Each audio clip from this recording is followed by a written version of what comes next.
Brewtubers, welcome to a little video I'm doing on my new kegerator. I built this kegerator about 2.5 weeks ago, and I'm just going to give you a little overview on what I did so you can do the same thing at home. I started off with a Danby Designer all refrigerator. The model is DAR125SLDD. This model is sold at Costco here in Canada, and it's about $149 for the fridge itself. And I purchased all the other equipment. I've gotten my tower. These are Perlick taps, 525s, I believe they are. And I'll just run you through a quick on how I built it. First thing I did was I removed the top of the kegerator. There's 3 screws in the back and 3 screws in the front. The plastic comes off. What I did is I PL premiumed, I glued in a sheet of 1/4 inch plywood to the top of the plastic. That allowed me to mount my my beer tower, and it's very stable. I didn't do any bolts through it. I just used the wood as an anchoring for the actual tower itself. I pre-drilled some holes when I put the tower on, just so I wouldn't crack the wood, and it's very stable, and I'm pretty happy with it. Inside, I have 2 Corney Kegs. These are Ball Lock Corney Kegs. I'll take this one out for you. This one is empty. And as you can see, I've got my 5-pound CO2 tank sitting in the back. And this one is currently full of beer.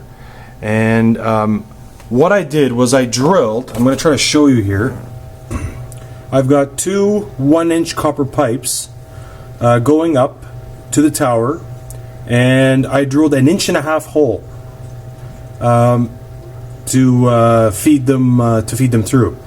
That also leaves me enough room if I ever want to add a cooling tower or a cooling system with like a blower motor to pump air up into the tower. However, I do find that I really don't need it.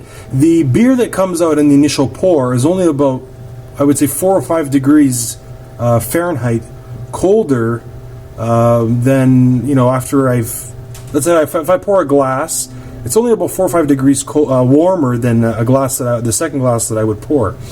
I do have the little Hummu here. Let's pull it out here.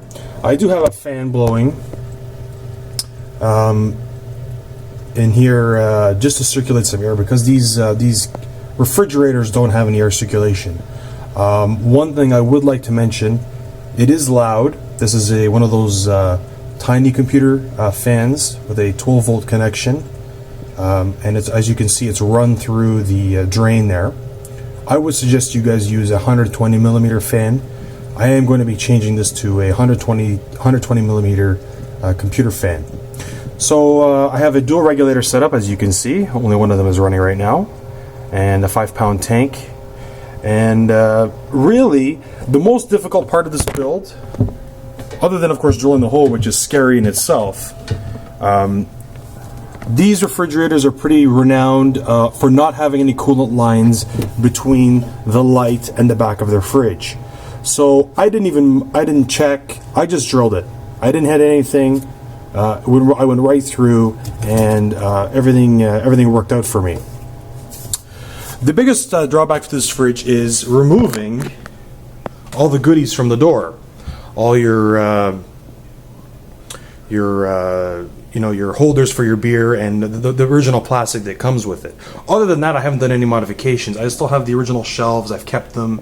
If I ever wanted to put them back in, I don't think I will.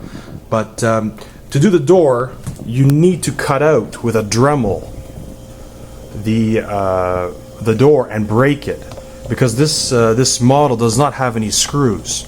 What I have placed on top is a whiteboard, which is like a dry erase whiteboard, and I sealed the edges with silicone. And I also glued it inside. There's a little bit of PL premium in there and some silicone just to glue it together.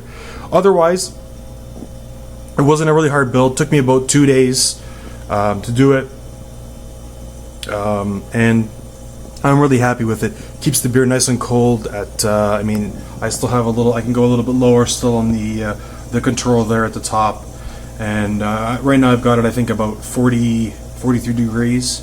So it's running really well for me. So I can't wait to get some more beer in here. I've got a nice Pilsner. I made it's a half all grain, half extract kit, which is really nice. I'm just gonna pour a quick glass for you. As you can see, I'm gonna try to do it one-handed, so I want to get a little bit of foam here, and but otherwise, the Perlick taps are really nice. The beer came out quite great. It's nice and carbonated, and I can't wait. I've got a batch right now going, a Belgian Blonde, which is currently aging, and it'll be in my other keg in probably 2 weeks for my other tap, which I don't have hooked up at the moment. So that's a quick overview of my Danby Kegerator build.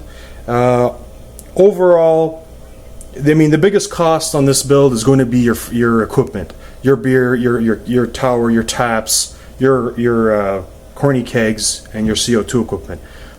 There are quite a few stores you can buy them from, and you can buy like a whole kit. I just bought a whole kit. I didn't have anything, so I bought my kit, my kegs, and the tap, and everything came as a kit, and that's what I used. Overall, great little fridge. Again, you can pick it up at Costco. It fits the two Ball Lock Corney Kegs side by side perfectly. I have seen some guys, they can remove, if you have the pin lock, you can remove this plastic here with a Dremel. Make sure you seal it up, and you'll be able to fit a little bit larger keg size, which would be the pin lock kegs in here. Great little setup. I'm really happy, and I think it looks really great. It's got a nice stainless steel front on it. Got my little Jameson whiskey towel there, and that's it. Thanks for checking out my video, and happy home brewing.